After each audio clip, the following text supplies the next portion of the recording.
Soulful self-care, balancing indulgence and heartfelt compassion.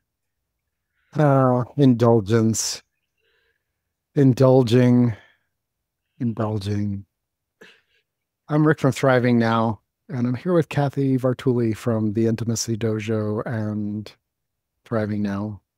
And I so appreciate you bringing this up as an exploration for us because as I tune into that word indulgence, and we've been dancing with it, um, there's a quality to just how our attitude is around that word can block us from taking care of ourselves. And it definitely can block us from peak experiences of thriving. And I so appreciate all of you for being here. If you're here live, the chat is open. If you're watching the recording, please feel free to post comments and questions to continue the conversation. Kathy, where would you like to take us with this energy of soulful self-care and balance? Well, this probably came up for me, just something I was struggling with. And I love to bring that forward because I think talking about these ideas together can give us clarity as opposed to them just kind of being stuck in our system. And one of the things I was noticing is my idea of self-care was if I can get out of bed and force myself to work, I have done enough self-care. It was kind of like very Spartan, puritanical version of self-care. It was the very minimum to get myself through baseline so I could function, as opposed to, that's not really what I would do for Adira or for my cat or even a casual stranger. I would want more than that for them. And I was realizing how in my family, and I think often in our culture, because the United States was founded on puritanical beliefs for a large part, indulgence was viewed as something very decadent and negative. It was something that took away from other people for your own enjoyment, as opposed to, I want to self-care so I'm not just creeping by through life. I want to self-care so I can actually enjoy life. I want to have pleasure in my life. But I was shaving what I was called, I was so afraid of indulging that I was shaving into my self-care and saying, oh no, I can't do that. That's indulgent. And so I thought it'd be really nice to explore that together because I want us all to have freedom to choose what's right for us, to be able to enjoy life and to self-care more than just like the minimum. Like I want my self-care to be more than just, oh, I can barely get through the day, but I made it. It's like, I want to feel good about my life. I want to feel good about how I'm taking care of myself. So that's why I suggested this topic, because I imagine a lot of us are caught in that. Our families often would use indulgence, like I think many families did, or the idea that you're being permissive or not pushing yourself as a way to kind of balance, especially in families that didn't have a lot of resources. It's like, oh, if you're going off to take care of yourself, but you're leaving someone else, someone else has to clean the house now or something, or they have to invest more time in something. There was not a choice. It was kind of like, I need you to do this thing because we don't have enough to get through. So it's kind of almost blackmail, like, oh, that's indulgence. You can't do that. You used a word there that caught my attention, Yeah. permissive, permission. And it strikes me that the way I was raised, parents were not supposed to indulge their children. Right. And I think of myself now as a freedom-oriented person. There are times when that kicks in, Yeah. but there's a quality of generosity in the energy of indulging someone's desire to play or so we made a homemade chocolate cake today for my daughter's friend's birthday party, and she's there with her hat on, and there's this chocolate icing, right? And it also can be used to make little chocolate candies, same kind of icing. And so she was helping mom, and she would put some into the little form to make the chocolate heart, and then she would take and rub her finger and lick it, and off of the form wherever it was on the outside of the heart. And mom was indulging this, and there was a part of me that was sitting there right in that. Are we going to permit this? Is this? And unconsciously, there was a part of me that relaxed into, you know, look at her joy and look at our opportunity to really feel and be with this indulgence. This this doesn't happen every day. This is a special occasion. Not Yeah. only the birthday, but her making the cake and being a bigger, even bigger part of it as she gets older. Um, and and that's where, as you and I were preparing, I feel like as we tune into this, there's the definition and the energy around indulgence that we were raised with. And I think that that often can live in my gut and in the part of my brain about like, what are you supposed to do? And then there's um, the freedom indulgence, which says, this is good. This is pleasurable. This is even a peak experience. Yeah. Um, I will remember the look on her face and her delight. And um, and just like I remember the peak experience of licking the batter and the things from my childhood. Um, but it is an indulgence, Uh-huh. right? Uh, by a definition. And so if you have things coming up, this is why we get together and treat this as a skill. Because one of our theories here, and you can try it on yourself. Maybe it doesn't apply to you. Maybe it does in a bigger way. Um, if if you avoid being indulgent, and particularly if you avoid anyone else judging you as being indulgent, chances are your range of thriving is going to be right just on the other side of surviving. Like Kathy said, you keep bringing down self care to where it's, well, I take pretty good care of myself. Like, not bare survival, but just like, I'm okay. I'm doing all right. Um, if you find that your self-care is down in that just above surviving range, and there's certain feelings that kick in, guilt, shame, uncomfortableness, with something that is like, yeah, I'm gonna lie in the sunshine. I'm going to take my favorite poetry book and I'm going to uh, sing it to the butterflies today. How indulgent.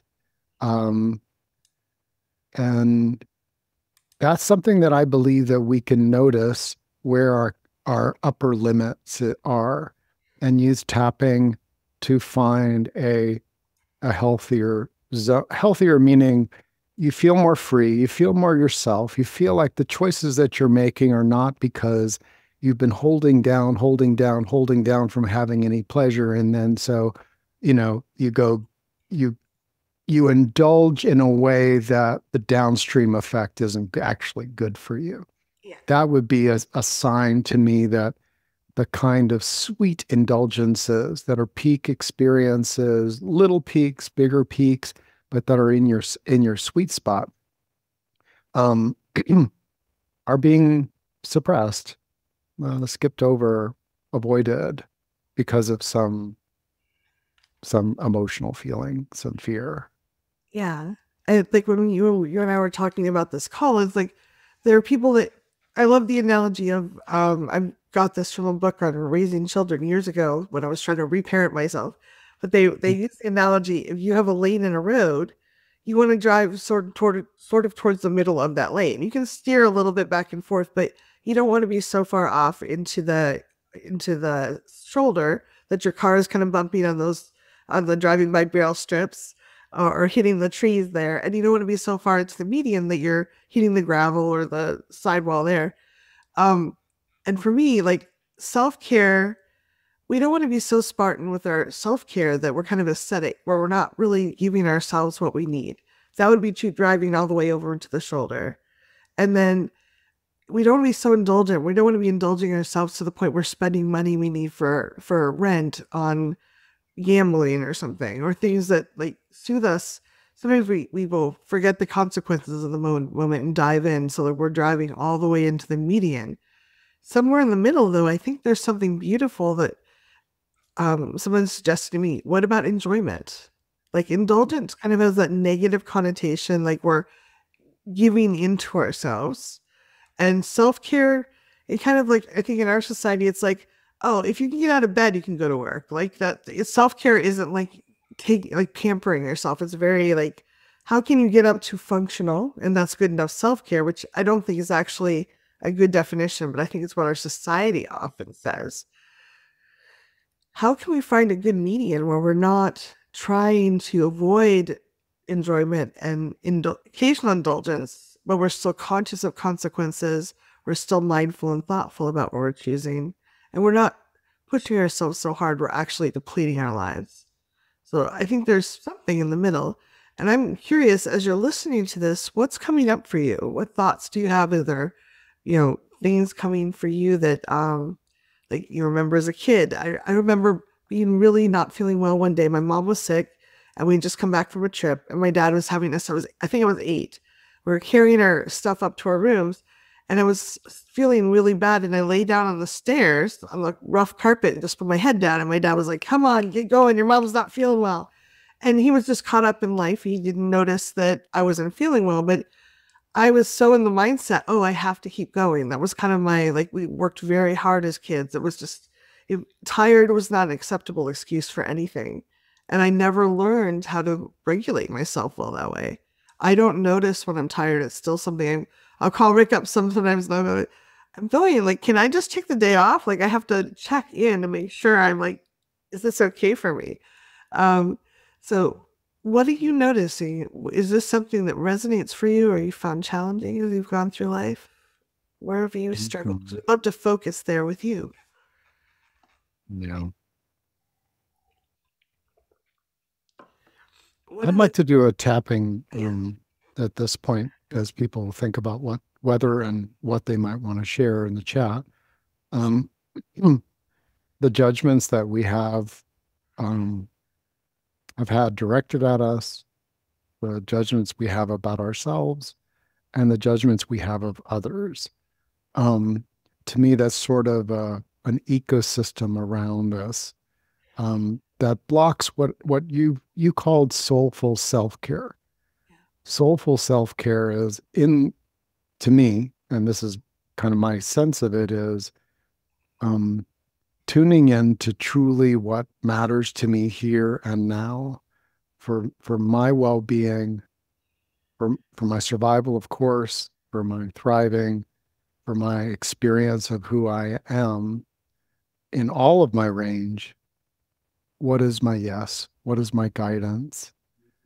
Being in that place and giving yourself permission. See, that word comes in.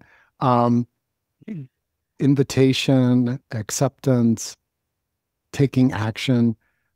That to me is a fundamental energy. But there's a lot of noise around self-care and being indulgent and all the other things. So we use EFT tapping. We start at the side of the hand. If you're new to tapping, please feel free to check out our free course at thrivingnow.com/tapping. We're not going to be teaching tapping, but you can follow along. You'll notice that we repeat the words as we tap, and we're going to tap on acupuncture points on the body as well. Even though they judged me. Even though they judged me. Even when every time I took time for myself. Every time I took time for myself. And I still feel that. And I still feel that. And it felt horrible. And it felt horrible. It told me that's not allowed. It told me that's not allowed. And here you are asking me to allow myself to have self-care. And here you are telling me that I should allow myself to have self-care. How ridiculous. How ridiculous. Top of the head. Self-care is ridiculous. Self-care is ridiculous. Eyebrow. Beyond surviving, it's ridiculous. Beyond surviving, it's ridiculous. Side of the eye. I don't get to take care of myself. I don't get to take care of myself. Under the eye, not for thriving. not for thriving, Under the nose, not for enjoyment. not for enjoyment. I don't get to spend money on myself. I don't get to spend money on myself. Come on, it's not really my money. It's not really my money. Oh. Yeah. Uh, they really judged me anytime I took care of myself, They really judged me anytime I took care of myself. and that hurt. And that hurt. Top of the head. So I judge myself. So I judge myself. Eyebrow. I don't get to do that. I don't get to do that. Under the eye. That would be wrong. That would be wrong. Under the eye. That would be selfish. That would be selfish. Under the nose. That would be self-centered. That would be self centered. Chin. And I'm not that type of person. And I'm not that type of person. Hold on. I'm not self-centered, I'm not self centered. and I refuse to be, And I refuse to be, even if it kills me. even if it kills me. Even if it sucks all the joy out of my life. Even if it sucks all the joy out of my life. They'll never call me indulgent. I'll never call me indulgent. Well, I'm going to take a pause there. What what do you notice? Well, one of the things that I've been noticing and that also brought up is that people often judge each other on, and I judge myself based on outside evaluations that may not have the full picture. So when I first was coming back from the hospital, I needed someone. I was in the hospital in 2016, and I was in intensive care. So I came home. I needed someone to come to the house and clean the house. I could barely walk to the front door to open the door. Like it was just exhausting. I'd be out for the rest of the day. But there are people like, oh, you have a housekeeper? Like, like you have someone coming to clean your house, like, but you're home all day. And I was like, yeah, I'm trying to be alive again. But it's easy for us to judge people from the outside and say, oh, that's indulgent, or that's like, how can you possibly allow yourself to have that? One of the things my sisters and I like to giggle about, my parents are very strict in some ways and not in others. They will purchase many, many antiques, but if you go for a dinner, like a lunch or something, they won't allow themselves to spend 50 cents more for the dinner they actually want. They're like, well, you just spent $5,000 on an antique dresser, but you're not going to spend 50 cents more to get the food you actually want to eat. And different people have different values, but to me, I think sometimes when we constrain ourselves in one area, if we don't give ourselves permission to be balanced in one area, it will come out in another area. Like we'll start seeing overindulgence to make up for the lack of indulgence in one place or the constriction in another place. Hmm. So, but I think it's easy to see how we can, when we don't know all the picture for someone, it's easy to say, how could they possibly do that? That's ridiculous. And we don't really know what their lives are like. And I think that sometimes when we've been brought up with that, we carry it forward. I still remember when I think it was like 14, and my sister and I were working, and we were taught, you just work as hard as you can. And we would fall asleep before dinner a lot of times. We were so tired. But my sister wasn't working as hard as me that day. And normally we kept up. We both worked hard, but she wasn't working as hard as me that day. And I was like very judgmental. I felt like she was lazy. I think I told her I thought she was lazy. Like I was very judgmental, and I never even like stopped to say, hey, are you having a rough day? Like that wasn't in my language, my vocabulary then. We don't always know what's going on for other people. And we don't know. Someone shared here that in the chat that they've been not spending money on furniture because we're focusing on money for their health. And I think I judge it's a beautiful focus. I would much rather focus on my health than getting furniture.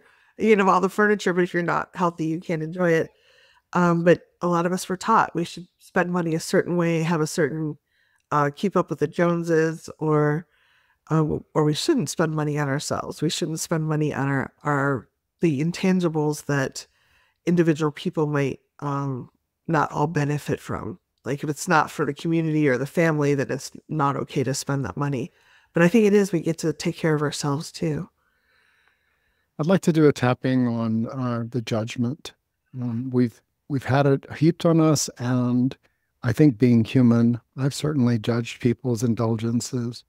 Um, and as I've become aware of that, um, and that's I think where the heartfelt compassion can come in. People judged you for having a housekeeper, and even though you needed one for recovery, and they'll judge people for having a housekeeper um, when it's not needed for recovery, even though that can free up their time and their artistry to serve in other ways. We shortcut our judgmental brain is not. When I talk about compassion, it's taking into consideration that which you probably don't know. Um, that there may be more to the story. There may be dreams and desires and other things that are a part of there, and even honoring freedom, right? So this is like, even though I judge them Even though I judge them as lazy as lazy or spending their money in ways that I never would. or spending money in ways I never would. And some of that's true. And some of that's true. I wouldn't spend money the same way they do. I wouldn't spend money the same way they would. I want to come back to myself and what matters to me, I want to come back to myself and what matters to me. because this is about self-care, Because this is about self care top of the head, and not just for survival. and not just for survival. But they've judged me. But they judged me. They've judged me, They've judged me. and I've judged them. And I've judged them. Isn't that what we're supposed to do? Isn't that what we're supposed to do? Judge each other. Judge each other. You that lazy bum. That lazy bum. That indulgent rich person. That indulgent rich person. Top of that. I can't believe that's the way they're spending their money. I can't believe that's the way they're spending their money. How indulgent of them. How indulgent of them. And feeling that way makes me feel. And feeling that way makes me feel. Oh. And we encourage you, like, if you want to share this, writing this out can help you get more involved in the process, help you kind of drop in more, get more awareness. I notice when I'm judging other people, I'm more cautious about what I allow myself to feel or do. If I feel, I think when I'm feeling very judgmental, I want to not be like them. I'm pushing away and othering them. So I don't want to be like that. And so I'm even more frugal on what I allow myself to enjoy. I like more critical of my choices versus, oh, it's their life. I think that Rick is often called some marriages cage fighting, where people are like just trapped in they're just going to stay in that cage. They don't allow themselves to change anything. They're just going to fight in that cage. And I honestly think some families are like that. If you have a lot of trauma or there's not a lot of resources, a lot of stress, the family becomes this like closed environment where it's like, oh, if you get that last cupcake, I don't get the cupcake. If you sit on the couch, I've got to do more work. As opposed to, oh, what do we each need? What's good for us in the moment? What's good for the ecosystem? It's like, I'm going to try to pull this away from you so I get a little bit more. There's not enough. We fight over it. So I think that doesn't create a place where people can thrive. I don't think people can thrive in that environment or that with that mindset. It's not that we need a lot of resources to be able to thrive, but we do need to have some minimum. We need to feel like we're safe enough to allow us to be generous with each other and to share. So when people are really depleted, that's very, very hard. Yeah, chicken cage fighting, yes. So someone said this is not straightforward process. Um, I I believe that what we're doing here in this skill workshop, real skills workshop, is to say, you know, there are ways that humans learned as animals. We learn to adapt and control each other for the survival of ourselves and our families and our tribe, and that those things exist very strongly in our psyche and our primitive brain for sure. All right. what about for thriving? Um, and I think that one of the things I notice is that there's a rise in the term that people use is degeneracy. Um, it may not be particularly pleasurable to the person. Uh, I'll give you an example. Someone spends a lot of money, they go to Las Vegas, but you go and you walk through a casino, you do not see a bunch of happy people, No. right? Energetically, having been to Las Vegas a number of times in my life for conferences and things like that, I you have people that are indulging in an activity that is actually using resource. But overall, it's it's extremely rare to find someone who is actually radiating something that you would call enjoyment. It's possible. There can be peak experiences of winning and then whatever. Um, but I believe that for thriving, the non-straightforward says, "Oh, goody to me. I'm curious for me. How can I free up this sense of like, is self-care a good thing?" Well, there's an edge to it. Like there's an edge for me where self-care turns into something where I really like I don't so as I think about like, oh, I'm tending to myself, I'm tending to myself, I'm tending to myself. There is a place where I'm actually not tending to what matters to me, the we spaces that I'm also a part of. I do care about my energy, my vitality, but I also care about the space I live in, and I care about the people that are dear to me.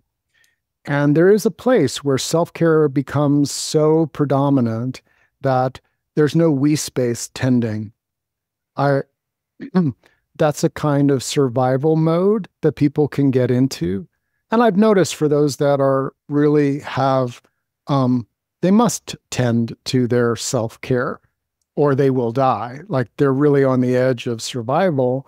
Um, One of the interesting things is I've seen people show up in our circle, for example, and just by being present with other people and being a part of holding the space, it it balances out self-care on the very personal level that there's a, oh, you mean that there's a little room for me for an hour a month, even to be present for myself and for others. I'm a self in a we space. Oh, good. Yeah, and it benefits the group. Like, and when we're exploring, like, where does self-care turn into something that isn't like it's out of balance for you? Um, and it goes both ways. There's the I'm really not caring about anyone else, and then there's that part of it which is I'm not brushing my teeth except for like once a month. I probably, I'm so busy making food for everyone else, I forget to wipe myself when I go to the bathroom. Like, there I'm using really intense imagery, but there are people on the planet right now that's kind of where they are on the spectrum. In thriving, there's a movement like, oh, my body's needing more tending. I'm tending to myself. I'm tending to my survival. I'm tending to giving myself a little bit of enjoyment. Oh, yeah, I'm okay. I'm strong. I'm capable. I can shift it back a bit. That dynamic balance changes for me every day. And indulgence, if I'm craving a peak experience, that's the best way for it to run away from me. Um, and there's this place where if I'm okay with having something that really is amazing, the slice of cake is going to feel like something I can really drop into and be with. It's like, mm, my, I made this, I purchased this for me. I appreciate the resource. I appreciate the smell and the taste. And You both have some anticipation and some deep presence with what happens, and you have savoring on the other side. Now, not all indulgence has to be according to that, but I'm offering that as um, you know, I remember when I was really sick, I bought a boat. It was great for about 30 minutes. And then there was something not right with it. And it really didn't give me the same level of pleasure that even just seeing a boat could give me today if I'm present and really enjoying myself. Does that make sense? Yeah, I think it's really important too, because when we don't allow ourselves to enjoy life, we tend to indulge more, I think. So like if I am eating a piece of cake and I'm not allowing myself to enjoy it, I'm probably still craving that whatever I would have gotten from that enjoyment. So I'm probably going to eat more cake, or I'm going to it's going to squeeze out some other way. Then I'm going to buy a boat. Um, and so I think, can we just tap on letting ourselves enjoy things? Yeah. So I invite you to just take a nice, gentle breath. Realize that for somebody, this could stir up a lot. We may have some trauma or really held beliefs about this. So just be gentle with yourself and just, let yourself notice what comes up, but there's nothing wrong with whatever thought that comes up with this. Whatever it is there. Karate chop.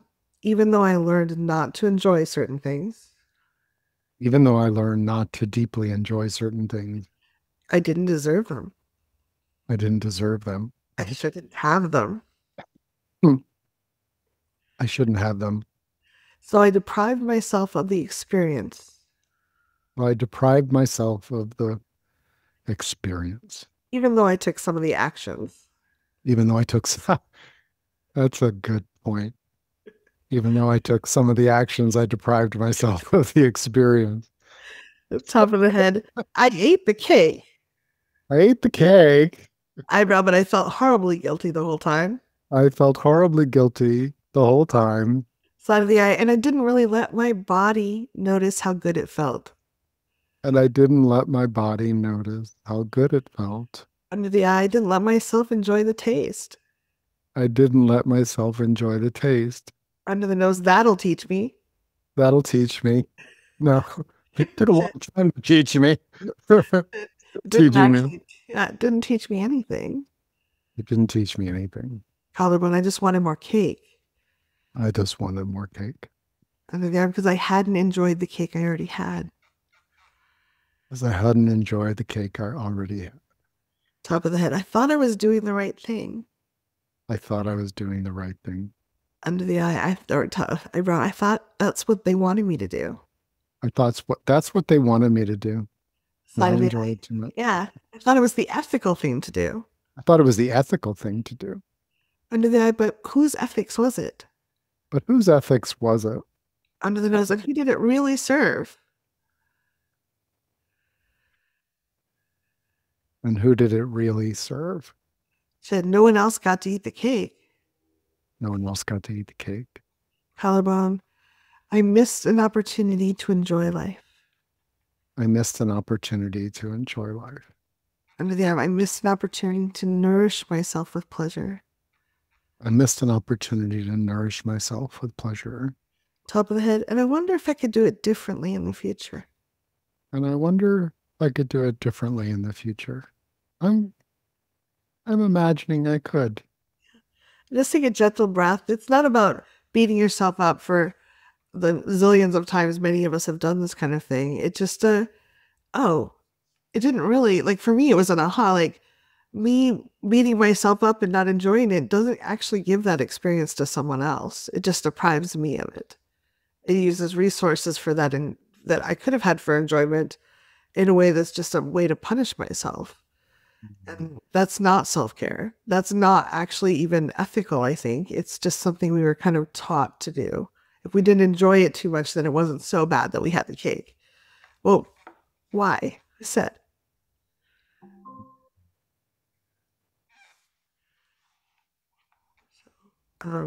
I think that we will learn, those people are talking about having to learn self-care. I think part of that is Again, I used to think self-care was bringing myself up to functional. If I was at, it was like when I went through a really depressed time, it was like, okay, I'm like getting through the day. I'm not really enjoying it, but I did enough self-care to get up so I could function through the day. Well, who said that was the upper limit for that? Like it was something I decided. I probably had lots of experiences where people kind of like, oh, you shouldn't, you can't spoil yourself by needing more than that. But I really want to have self care so my body feels delighted to be around. Like it's enjoying life. It's enjoying taking that walk or enjoying things. So um, I'm just, how do we define where the definition is between self care and enjoyment or self care and indulgence? How do we know what that is? And do we really need to be so strict about making sure we never step over the line to indulgence? Mm. You make a powerful point, and that's where you can see that someone said, nourish myself with pleasure, never thought of those words or that it was allowable. Um, Such compassion for anyone who was raised with that. And it's many of us. And so there's a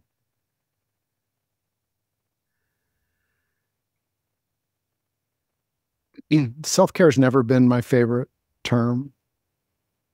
Um, and like I I don't know why, probably because it's got so much noise around it, like go to the spa and put cucumbers on your eyeballs.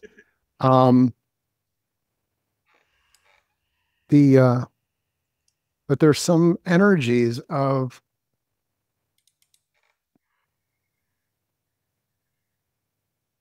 the things that matter to me take a certain amount of vitality, not just survival. I can't show up and be in this kind of engagement around vulnerable emotional things with a group of people if I don't have a certain level of physical vitality and emotional resiliency and a lot of the other skills that we touch on in these workshops. I couldn't do it. There was a big swath of my life where I could work at a computer and do great coding that served at times, millions of people. But doing that type of work just required 24 Coca-Colas a day. That was kind of killing me. But, it didn't actually require um, the things that I need now. And so if we're stewarding ourselves for what matters to us, call it soulful, call it like what matters to you, what is your artistry, what is it that if you take a look at someone and you treat them like a, a really precious being who has these gifts and these capacities to do things with their body, mind, and spirit, what kind of life would you craft with their co-create with them to make sure that they had the energy, not guaranteed, life's uncertain, soul food, thank you. What would nourish them so that they would have access to the resource and the replenishment to allow them to do the things that matter to them? See, I believe that if you're writing in your journal and that's an act of vulnerable expression, you're changing the world. Um, it may look like you're just in your own self, but I know that if we're in a world where people journal and that's a thing and that's an energy field, more people are then free to process in their journal rather than defecate on their family members, their emotional shit, right? So, like, that's a thing. I appreciate you. I would buy you a journal, indulge you with something that really, like, hey, look at this. It's my color and it's the paper. I like lined paper in my journal, or I don't like lined paper in my journal. I like to have a purple pen, or no, my color pen is this. Like, is that indulgent to get yourself a really nice pen? Yes, I've had people argue with me that, no, no, no. I can't do that. And that's for in our work, that's useful to know that, you're blocked from even if that was uncomfortable to you to think about getting yourself a, a notebook that really calls to you, that can hold what matters to you. That's useful for you. That's useful for you. It's useful for us as a community if we tap on it. Um, I want to be free to know what's nourishing to me, replenishing to me. Do you see? I want that clarity and the freedom to find options that work for where I am and especially who I am. What would work for me for who I am and where I am? So I, a big part of my life, I've had a hot tub. Talk about an indulgence. It's like 30, these days it's probably $30, $50 a month where I live to just put the electricity in it. I don't have one. I rent. And it hasn't been a yes for me to get a hot tub and tend to it. There's an indulgence though about getting naked and getting in a hot tub, especially outside. And I miss that. So where I am here, it's like, oh, I could either try to indulge myself and go get a hot tub like I could. It's not like I couldn't. There have been times in my life where I couldn't. But I believe that if I'm in my soulful self-care, it's like, okay, what is my yes? Well, I have a bathtub, but rarely is that the yes. And when I really tune into my soulful self-care, it's like, actually just stand in the shower and put earplugs in so that you hear the rain washing your brain. It's quite a sensation. You have earplugs in and the shower's on your head. It's Never tried that. it's really different. And and so I believe that for thriving, there is often something that you may be dancing with this. It's something that would feel too indulgent and explore. Emotional freedom says to me, I am willing to let my soul guidance. What would give me the gist of it, the enjoyment of it, the renewal and refreshment of it, the reminder that life is good and that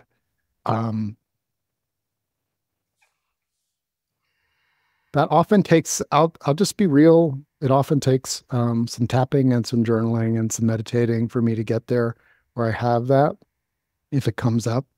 And the universe has a way of, if you drop in deep enough, to give you the thing that is actually what is your nourishment.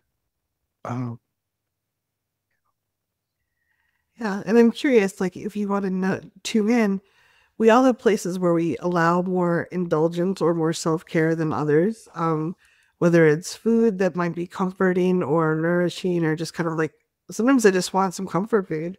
Or is it like, I used to never allow myself to just really enjoy sleeping in.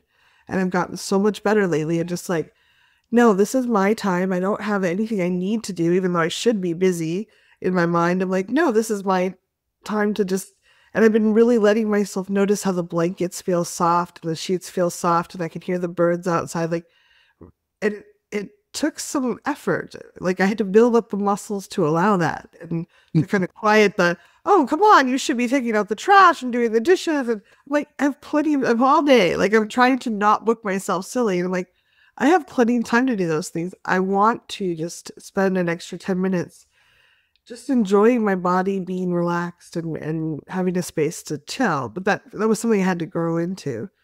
For some of us, it might be a learning, like, what are we allowing ourselves to learn? Or how are we focusing on finding time to spend with friends? Or there's lots of different needs we have that self-care, especially if we're going above the bare minimum we need to function, if we're going above the gas tank running on empty and we can still get there, like what would make our lives just that much better? And where are we?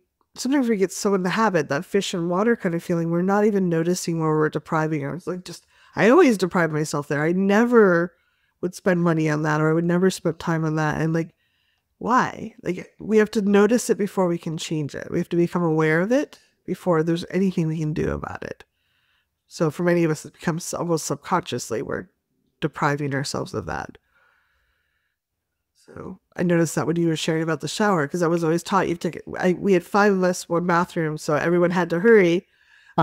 Never took a shower that was more than like 5 minutes long. It's like, yeah, I think that would be lovely just to stand under the shower and just enjoy it. Like, I think I live alone. I have 2 bathrooms. I can definitely do that. No one's waiting for me. Oh, yeah. This is an interesting doorway that you opened. I would never spend money on that. Yeah.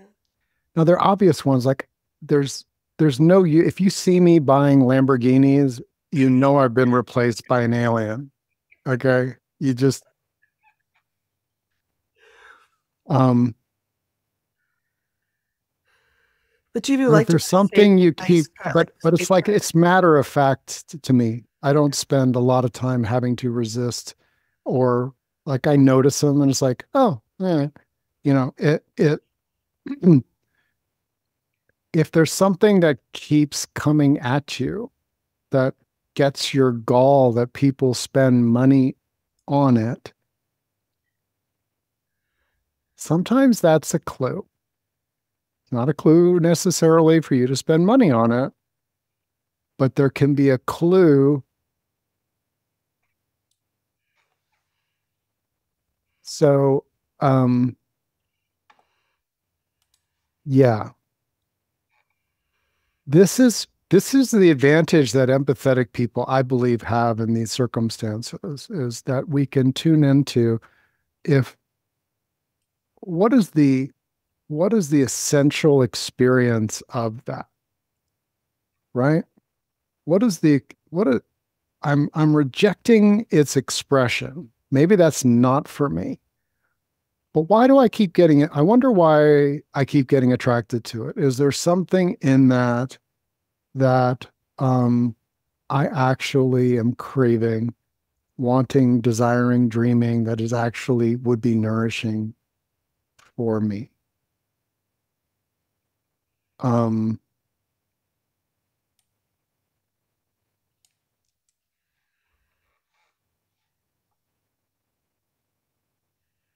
I it can be really weird stuff.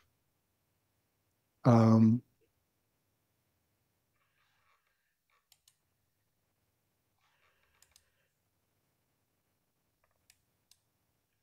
I had somebody that was would have out in the third time that they brought up how ridiculous it was, how much money people were spending on weddings. I ask, okay, what is it is there anything at all attractive about that experience? And the tears start going. And it was like, I, I miss celebrating. Hadn't had a birthday party, hadn't gone to anything for a long time, and just missed celebrating. But it definitely was wrong, the idea of spending $250,000 on a, on a birthday, on a wedding bash, right? But there was something in it. And it's sort of a tender recognition that um, often what we're judging, there is an essential, we don't want to go there necessarily, but we want something in it. And that's where uh, using your empathy to feel like, okay, what is it that people get from that? And it can be like, you know, um, when it comes to the Lambo owners, um, my empathy sometimes says it's status.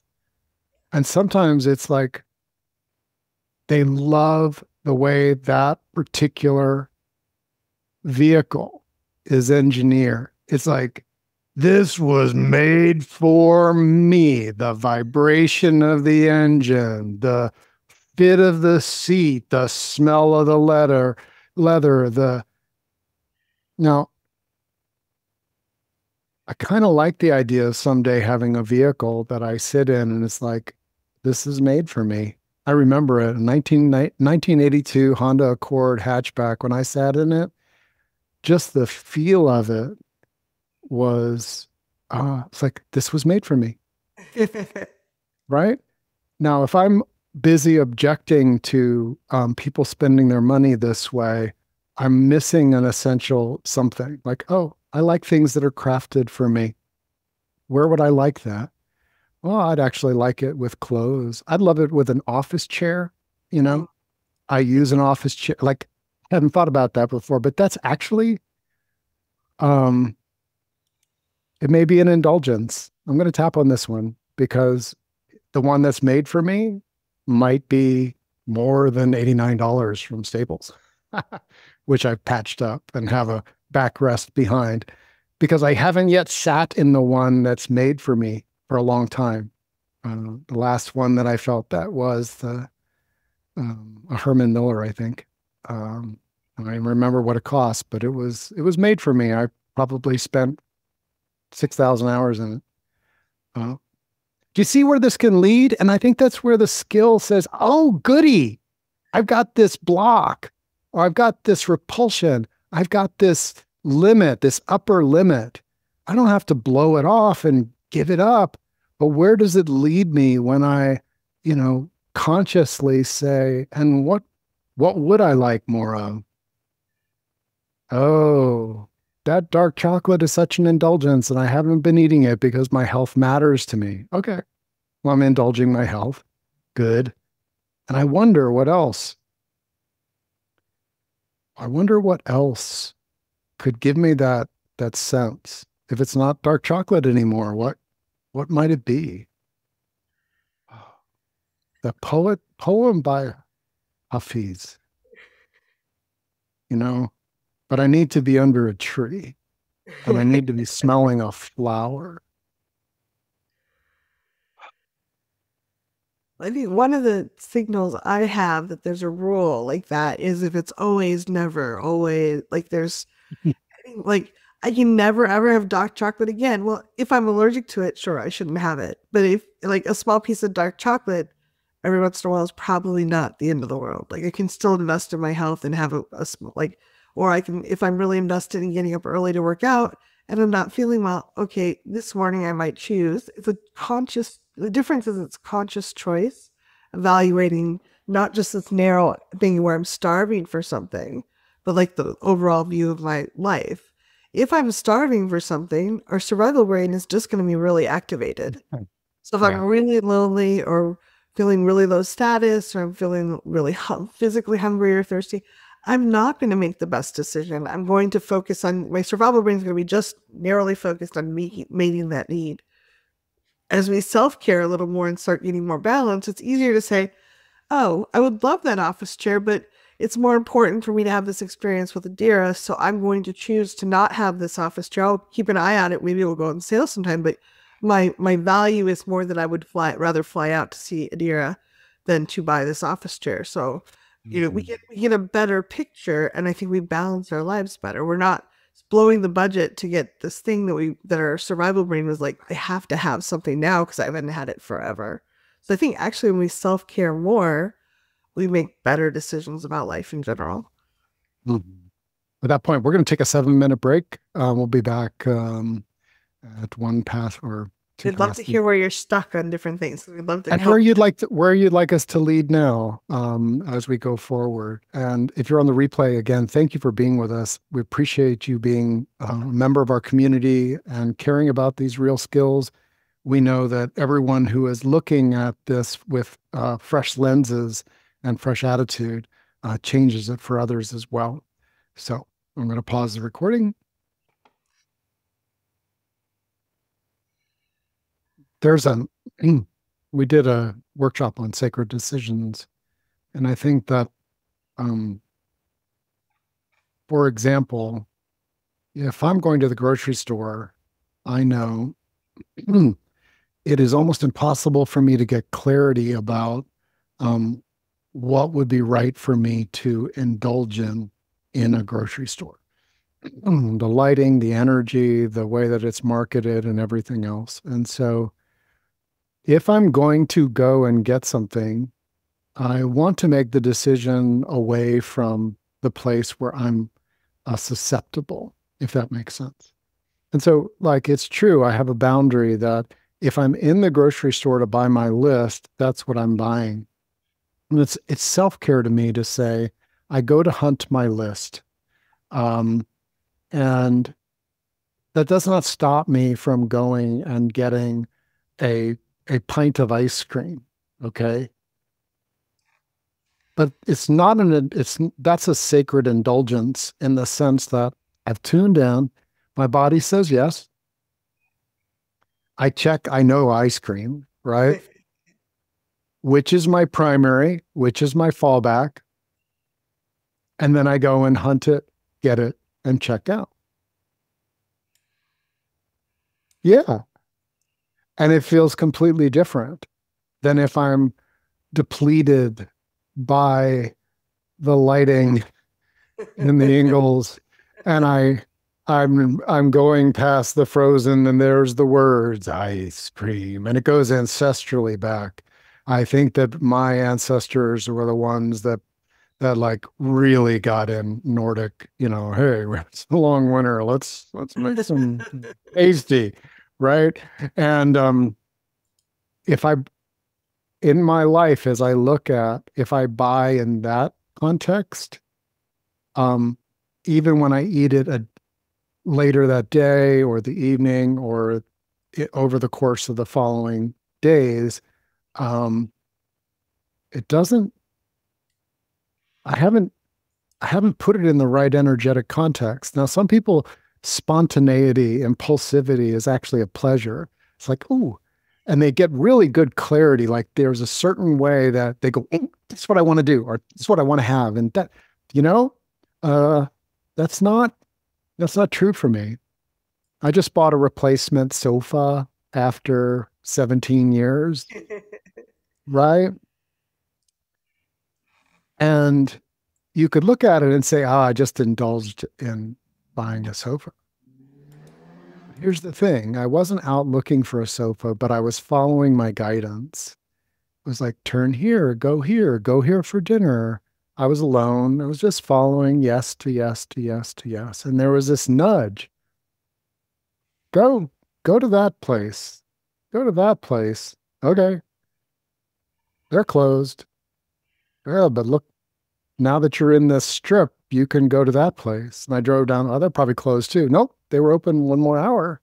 I walk in and the salesman um, said, "Can I help you find what you're looking for?" And I did what I always did. I kind of, yeah, I'm just looking. Well, can I focus you in on something? Where they are in the store? And for some reason, my guidance was listen to this guy. And it was the best sales experience of my life. And I even FaceTimed with Jem, who was up in Alaska. Um, the sale was lasting another hour. You contributed $25 to St. Joseph's, which is my mother's charity, um, one that she really resonates with, and you get 25% off. It's the lowest price of the year. It had 1 hour left, and it was extremely comfortable. It's the place I spend the most time doing the work for um, us and tending to the kids at the same time. And so like there's there's a part of me that says, well, that and I came home and I was like, a part of me is uncomfortable. A part of me is uncomfortable here. And the soulful self-care was I've never gone from yes to yes to yes with that feeling from the synchronicity with my guides and it ever having been a disaster. Never. In the time that it's that guidance that led me to healing. It's that guidance that led me to love. There's that guidance that led me so many things that I enjoy. And um, the compassion for the part of me that's like, yeah, I have set up a resistance to spending money, which is good and healthy for a long-term view. Impulsive spending of money is something that runs in my lineage. Um, and so I have this, like, if I'm going to spend money, it needs to be in a particular tone.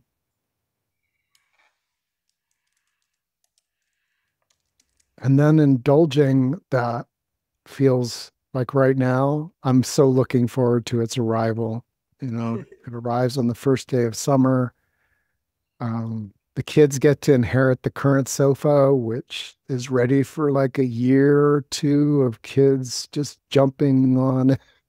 Like it wants to spend its last springs on being indulged upon by children. You know, like um I think that that's what's going to happen.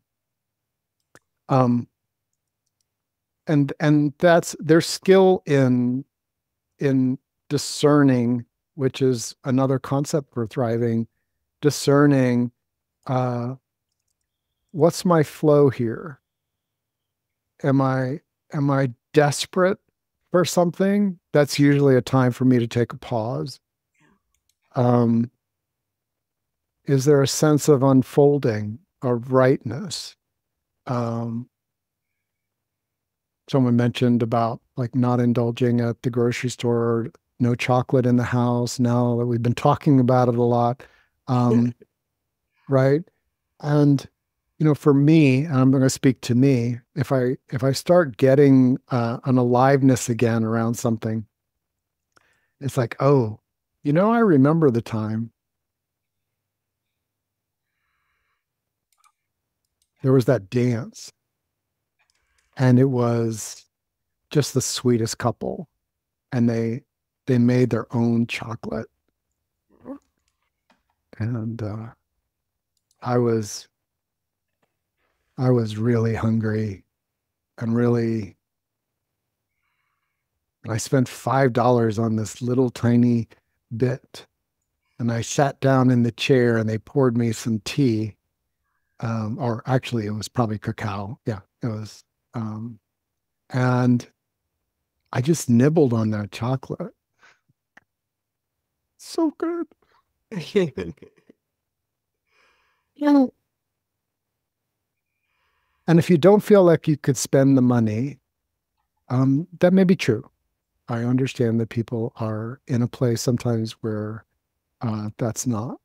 And I offered that recollection that there have been times when spending the money on something was definitely not yet right, even if it was $1 or $5. It just wasn't my yes. That energy, that resource needed to go in other directions. And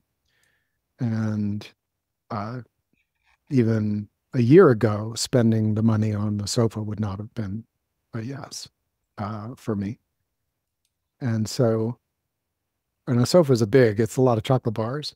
And it's like, it's tender to know that in our community, $1 can be a big choice. And soulful self-care can be like, it's not my yes. And I appreciate that that's my guidance.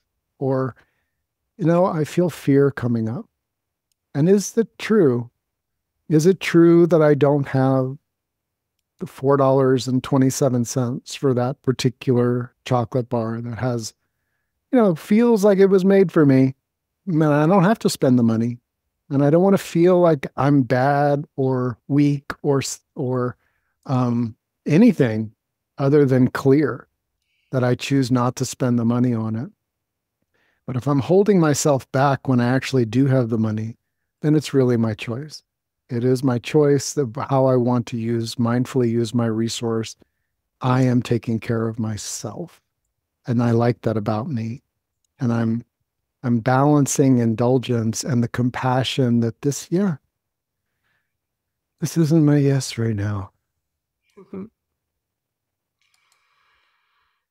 Kathy? Yeah, one of the things I've been really enjoying is I've used this before when we've talked about self care, but I find it still useful. If I'm saying no, I can't have something, and I notice like there's like I'm learning to notice the feeling of like a forlornness a little bit, like, oh, I really wanted that. I'm trying to pay attention to that rather than just associate shame with wanting something. But if I look at it and I say, if my niece wanted this, or my dear sister or a good friend wanted this, would I tell them it was ridiculous to have it? Because I often like, that's ridiculous. You're being selfish again. Okay, hear the voices. Don't have to listen to them necessarily, but especially if there's a lot of criticism, that doesn't mean I'm making a conscious, mindful thought choice sometimes. But often I'm reacting to old lessons I've learned. So I'm trying to pay more attention to the tone in my head. Like, calm, like, oh, that would be lovely, and it's probably not the best choice based on these things. Oh, probably a good decision to pay attention to. But if the voices are like, you're so selfish, you just want everything, blah, blah, blah, blah, probably it's something I learned very long ago, and I'm not making a conscious, mindful decision now, like Rick was talking about. Um, and then one way, because I tend to not want to give myself things, I ask if my niece or my sister or a good friend said, I would love to do this, but I can't. I'd be like, that's kind of like, I might be like, why not? Like, it gives me a contrast and puts it outside of myself and lets me make better decisions. If I would think that it was perfectly reasonable for them to get it, but not me, then it's probably an old pattern that maybe I can start crunching away at a little bit, as opposed to just kind of going, of course it's right. Of course these critical voices are correct. I, someone shared in the chat. I set a self-care boundary with my family and they attacked in full on gang mode. I stood up for myself, but the beatdown infiltrated and deeply hurts my heart. The awareness I started with of knowing my boundary was totally healthy and with supportive offerings, it went to another voice agreeing with them how awful I am. Now, we're human, and in human history, there are today,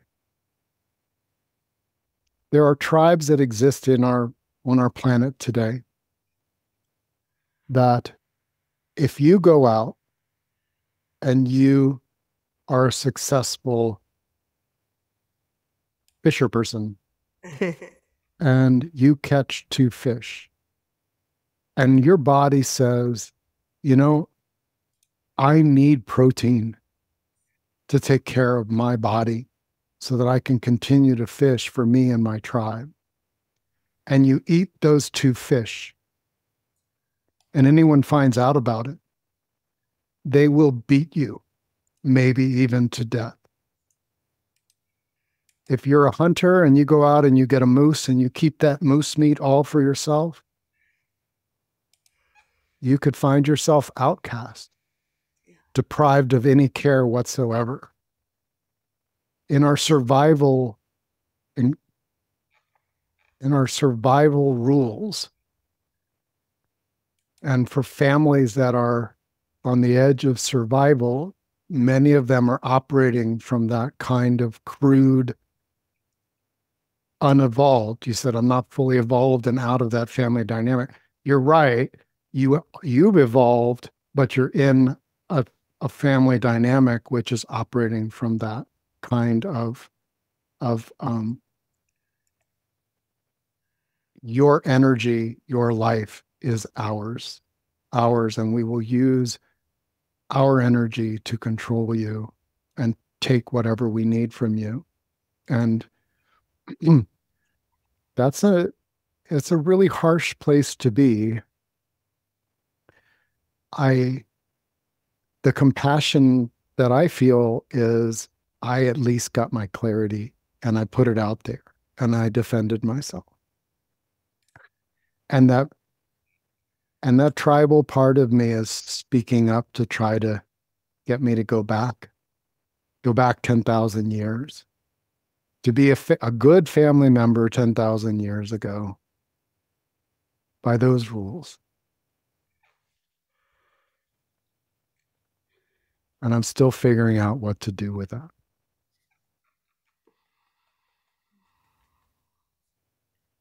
I want to have compassion for myself.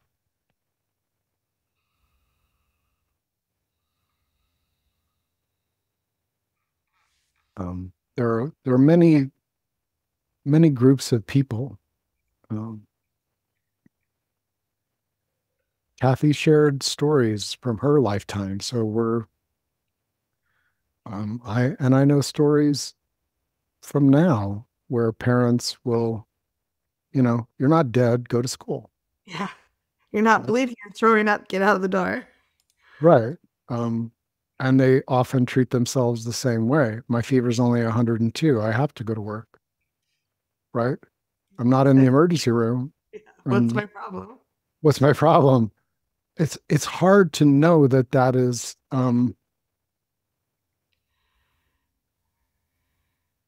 that's something we're going to run into sometimes with people that are close to us, uh, maybe under the same house, maybe they live next door, maybe they um, work with us. We had a real skill, the exploration of right distance, right depth. Um, with some people, you have to speak in survival language. I don't have the energy for that. I can't do that. To do that would harm myself. If I do that now, I won't be able to get up tomorrow. Whether that's true or not, it's still a language of survival.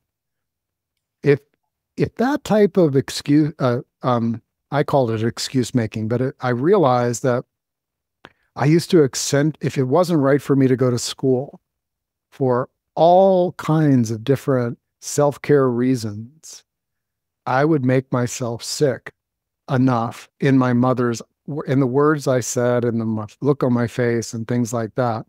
This is not a great long-term strategy because at some point when you embody being too sick to do something, guess what? It got really sticky for me. Like I became actually too sick um, to do my life. But if that's still sticking around, you can say like, they don't understand the language of thriving, so it's okay for me to use the language of surviving with them. But I'm clear. This is for my well-being. This is for my soul care. And I have compassion for myself, that they don't get it. And I'll do the best I can to protect myself. And I may have to cope. And that's okay too, because it's not forever. Sometimes just saying to yourself while tapping, and it's not forever, um, can give you a sense of you're still working to evolve out of a situation, which right now is there's not the exit that you can take. I think sometimes it's hard to, especially if we were just starting to do self-care, say, no, this isn't right for me is very hard. It's like doing bicep curls with 100-pound weights. It's like making an excuse is sometimes the best we can do, especially if we're aware we're making an excuse. Like when we there are I've seen it, I've noticed it when I couldn't make an excuse, I couldn't allow myself. There were times I actually got sick from the stress of it, or my, psychosomatically, my body's like, okay, this is the only way to escape this horrible situation and push me into illness.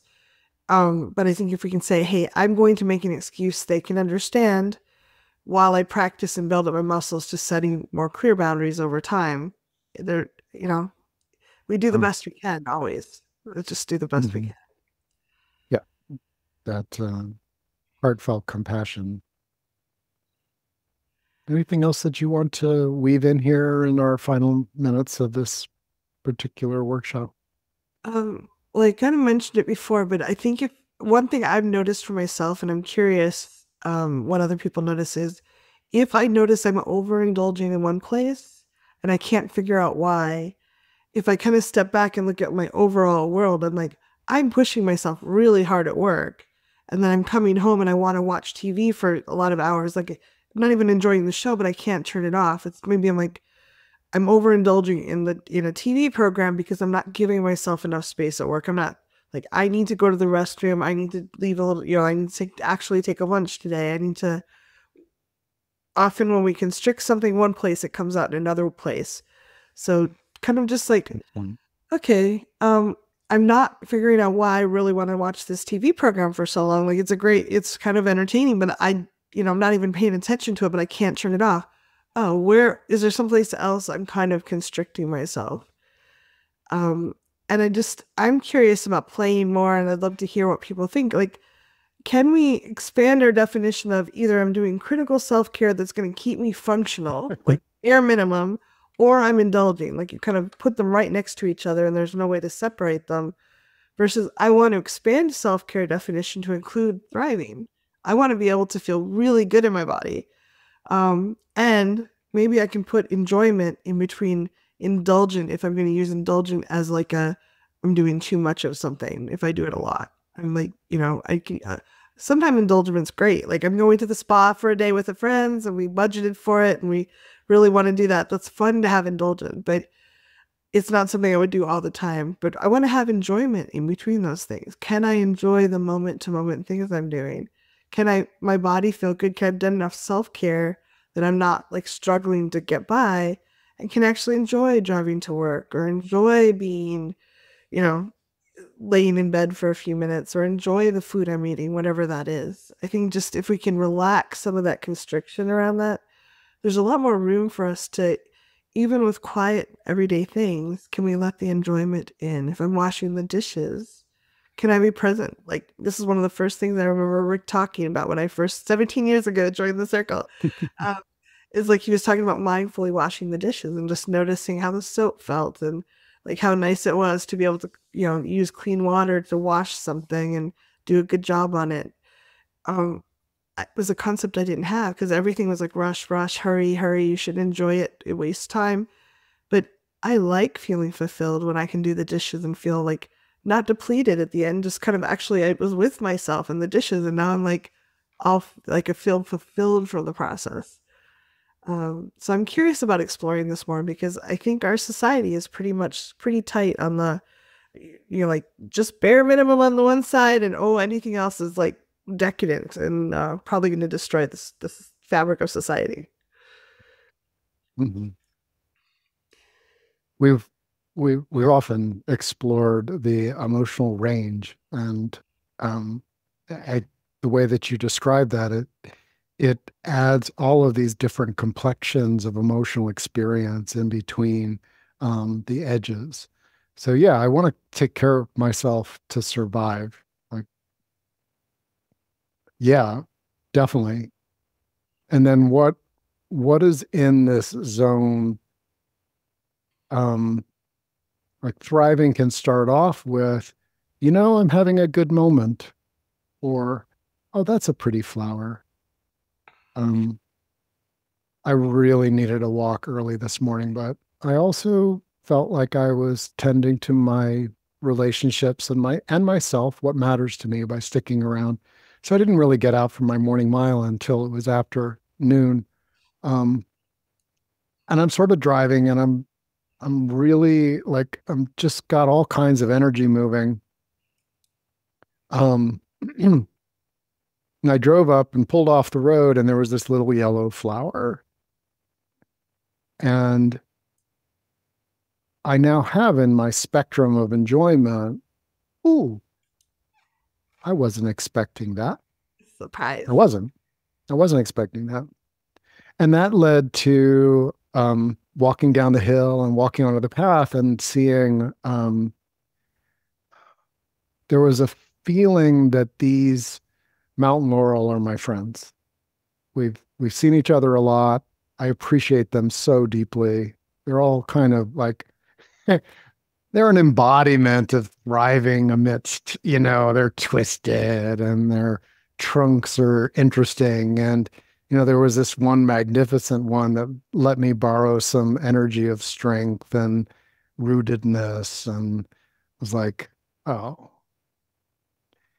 it's not this, it's a different flavor of enjoyment, but it falls into that range of what I call the simple uplifts, the the settling and strengthening kind of energy.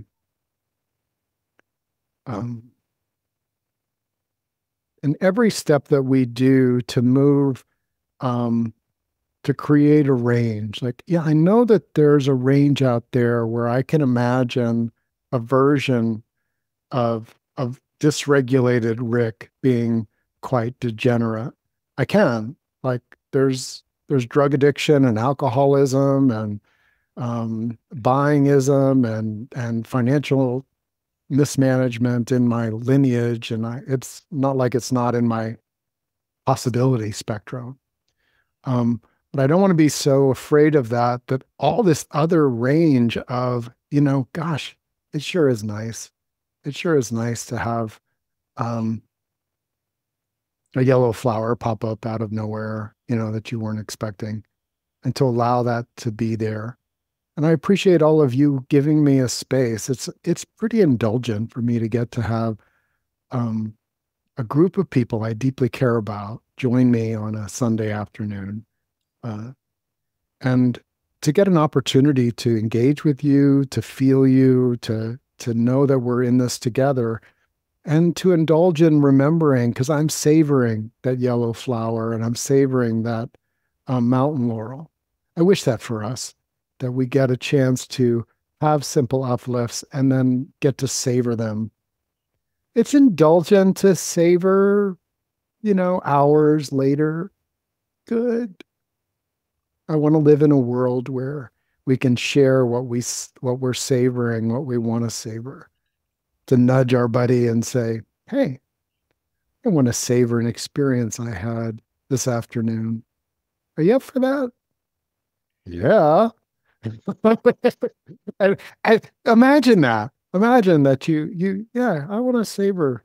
My inbox is open, rick@thrivingnow.com. If you want to savor an uplift that you have, I love that. Um, and I appreciate all of you. And Kathy, thank you so much for this topic. I loved it, getting to explore it in the comments and thoughts. I think it's very enriching and I just get delighted with that. So maybe it's indulgent for me too. And I just want to appreciate the courage it takes to look at something that it does take courage to consider that the path we've always followed that everyone told us was right. Maybe it's not right for us. Maybe there's something different, but it gives us a freedom and expands our world so much, so much. I'm just really delighted that we could all come together and talk about this. Mhm. All right. Till next time.